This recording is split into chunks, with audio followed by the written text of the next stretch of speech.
Hey everyone, I wanted to do a Drugstore Diaries for you guys. To show you some updated purchases from this summer. I want to like pat myself on the back, kind of, because at least I've been doing Drugstore Diaries pretty regularly. Other videos, not so much, but I am today in the process of doing haul videos for everything so I can share everything with you guys. And you guys know what I've got, so you know what to talk about going forward. Drugstore Diaries. Okay, from Walmart.com. The reason I went on there was to pick up a whole bunch of these. These are the fragrance body sprays in Rocket. It is a dupe of like the Viva La Juicy scent. I love Viva La Juicy. Some people might say, oh, it's like such a young scent, but I find it, and I was having this conversation with my friend because we were talking about like our like perfume collection type things. This is a universal scent. Like I have never really smelled it on someone and not liked it. It's always a very like inviting, sweet, fun scent. So I have been using these for a long time, ever since they came out, but I realized how much I like them because I started just like really hating stick deodorant. And not that these are like the most, you know, they definitely are like a deodorant. They're not like an antiperspirant at all. But I don't find that I like sweat that much unless I'm doing like some vigorous activity, and I'm not really like I would say like body odor level is not that high. So these for me are perfect. I have so many bottles. I think they're around like, is it between like $2 and $3? I bought a whole bunch of these. I bought this one from Bodycology. It's called Sweet Petals, and it has a kind of sweet pea scent. So if you're familiar with Bath & Body Works sweet pea, this is kind of what it smells like. I also picked on one that was like a cherry blossom scent, but that one like wouldn't spray, so I returned that one, but I'm excited. So this one is actually marketed as a deodorant body spray, so if you're into that, give this a try. They also had some kiss lashes on the Walmart website, and I got this one, I think it's in Chic, yes. These are fuller than the ones I usually use. I like using, oh, this is gonna focus. I usually get Sultry, and Sultry are the ones I have on my eyes today. I've kind of cut them. You can probably see them. When we get real close, the makeup does not look so perfect now, does it?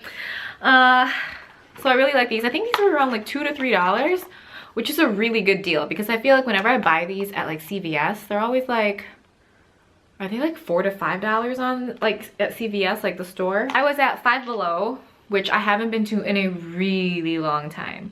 But I used to go to Five Below a lot to pick up gummy candies because they're 5 for $5 there, and I just, not that I have been on like some kind of health kick, but I really had to like eliminate the amount of sugar I was taking in. Diabetes does run in both sides of my family, I think, and I just kind of had to like take a step and be like, no, don't do this anymore. I could eat like a bag of like gummy candy like in an hour, like for sure. That and like Doritos could be finished in like 2 days. I have some really bad habits. Anyway, nail polishes there are always 3 for $5, and these are from Funky Fingers, and this one is in the shade, oh, Galactic Blue. We have this one, is called Total Eclipse of the Heart. Super beautiful. I hope the dimension will pick up. Is it going to pick up? Let me get my face out of the way. There we go. That's Total Eclipse of the Heart. And then this one I've already worn once or twice on the fingers and the toes. And it's in this shade Power Play. I really, really love this color. It's very complimentary to my skin tone all year round. These kind of like purples, burgundy, like this isn't burgundy, but you know what I'm saying.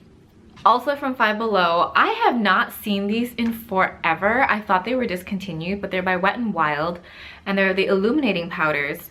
This one is in the shade Spotlight Peach. It looks like this. These are beautiful. Oh, is it gonna focus? There we go. There's matte, like, yeah, you can use it as an all-over face situation, but there's like 3 matte shades and like a kind of like a satin color. You can blend it together and create like a really beautiful blush with this one, but it's beautiful. You can create a beautiful eye look. For me, I would use this as like an eyeshadow palette. Beautiful. And I think this has to be under $3 for sure. I seriously thought these were discontinued. I was so excited to see them. So of course I just picked up the 2 that I've like used to use a lot. So this one's Spotlight Peach. This one is Starlight Bronze. I don't know why I'm showing it to you like this with my dinosaur Tyrannosaurus Rex hands. You're not gonna see anything that way. Starlight Bronze looks like this. Super beautiful. you have this really beautiful, and another thing I really like about these is there's not that much powder kick up, which is rare for like a drugstore product. So those are the bronze shades. I mean, look how beautiful this color is. Ooh, all over the lid. That's what I think when I see the stuff like that. But, and then the highlight shades are always matte and super beautiful. So I don't know, if you have a Five Below by you, definitely go. Because for the longest time, after Wet n Wild kind of ditched this kind of silver packaging and started coming out with like the stuff that we see now, I was always concerned that these were like, you know, really old and discontinued. But like, if they're still making these, I don't know if we can see like when this was made on here. If anyone knows how to read the labels for Wet n Wild to determine when it was made, or if it's even something we can see, I don't know. Love these two. I've been trying out a whole bunch of mascaras, like new releases. I think I had shared this with you in earlier Drugstore Diaries. It is the Supersizer waterproof mascara from Covergirl. Covergirl had sent me some of their stuff, and the one they sent me, A, was brown and B, was not waterproof. This thing is a really good mascara. I feel like a lot of people thoroughly enjoy it. It is a wand that is shaped like this. It's kind of narrower at the bottom and like widens at the tip. It is one of the plastic, it is a plastic wand, but it is very, very, very bendy. Now, this I think is for someone who has medium to full lashes, who wants separation and length.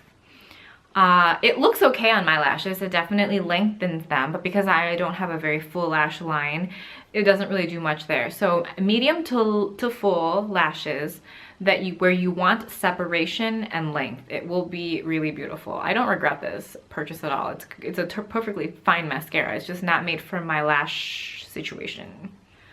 Another one I've picked up is the Falsies Push-Up Drama from Maybelline. Super cute packaging. It comes off like this. The wand reminds me of the CoverGirl Lash Blast. I'm a little confused as to why they have included this in the Falsies line, because the Falsies mascaras, I think there's maybe 2 or 3 versions of it, are all like the traditional mascara wand, whereas this one is definitely a plastic, like I said, and reminds me of the CoverGirl Lash Blast wands. So this one is super confusing to me. My battery is flashing, hold on. Okay, so we are back. Let's talk about how this mascara performs. We've already talked about kind of, you know, what it looks like and the formula and stuff. The formula is definitely similar to previous versions or previous incarnations of the Falsies mascara, but I think this does a really good job. It kind of reminds me of the Maybelline, the kind of vibrating mascara. I still have some of those. I love those. I just can never talk about them. But the bristles on that, like, it's a plastic one, but the bristles are much closer than this one. But it kind of reminds me of that. Would I repurchase this mascara? Probably not. Do I hate this mascara? No. Do I love this mascara? Yeah, but my favorite mascara is still the Maybelline, the one in the pink tube, the light pastel pink tube. That is the best. I am still super obsessed with that mascara. I wish I could, maybe I'll put like a bubble here of what it is, but that for the top lashes, and then for the bottom lashes, it's the Maybelline Cat Eyes. Like, that is just, those are still my go-tos, and those have been to standby for about a year now, I would say. The next mascara I want to talk about is from Loreal. It's the Voluminous Superstar Mascara. How cute, right? How beautiful. 2-step mascara, white primer on one end. You can see that. And then a nice brush that kind of reminds me of the Maybelline Falsies mascara, kind of like thinner, but like kind of still curved, which I really like. So I've used this with and without the primer. I like it both ways. It's a really nice, easy, everyday mascara. I wouldn't say that like it does anything amazing for me. Would I repurchase? Probably not, but do I like it for now? Totally, it's still in rotation. The last items I want to talk about are from Makeup Revolution. Now, I'm not much for buying kind of like drugstore eyeshadows or, you know, just any really drugstore stuff outside of maybe eyeliner and mascara and lip liners. Those are kind of like things I will continue to purchase from the drugstore. But these highlighters slash bronzers, which are my favorite face products regardless of where they're coming from, we're at Ulta, and my display was super picked over, so I'm surprised I was even able to get these. But this one kind of reminds me of a Makeup Academy highlight that I had picked up before. This is called Peach Lights. I hope this focuses. It's really pretty. Kind of, I don't know why they say peach though, but it's definitely has like a pink base to it. Super pretty. No powder kick up, so super love. Hold on, there we go. How beautiful, huh? Gorge. And like I said, no powder pickup, which is really great. This one is called Ready to Go. This is a baked bronzer. This is what that one looks like. Very kind of like a lighter shade. Super pretty. Oh, I love it. It's so beautiful. There we go. There's the bronzer right under there. You can see I think on darker skin tones, it's definitely more of a highlight. But that's called Ready to Go. This next shade is called Golden Days, and this one is a little more matte than the other ones that we've looked at. Like, it still might look shimmery in the pan, but it's definitely more of like a matte bronzer slash highlight, again, depending on your skin tone. So here is Golden Days. Oh, these are like not really showing up at all. They're all looking very highlighty on here, but maybe that's how they look. I don't know. I'm like I said, I'm probably like an NC 30 to 35-ish right now on my body, and you can't even, well, maybe you can tell a little bit, tiny bit. This last one is called Rock On World. Again, a bronzer. This one is a lot darker than the other ones that we've looked at. But again, because it's baked, it's gonna come across a little more highlighty. This one probably comes across more bronzy slash coppery than the other ones do. So you can, oh, you can for sure see that one. Oh. I love that this camera autofocuses, but I feel like it really does face detect really well. Like it just wants to focus on my face. But that's Rock On World. That is the end of this Drugstore Diaries. In the last Drugstore Diaries, I did a giveaway for the Physicians Formula Eye Booster 2-in-1, as well as kind of a limited edition Milani eyeshadow in Dulce. This is, I think this whole collection, like the bronzer, the nail polish, the lip gloss, is now on the Milani website. So if you're interested, you can definitely pick it up there. But for the last video, we did a giveaway. I will list the winner down below, so you can check there. And that is the video. I hope you guys enjoyed it, and I will talk to y'all really soon. Oh my God, that was real chipper. Should I redo it? No, we'll leave it. Bye guys.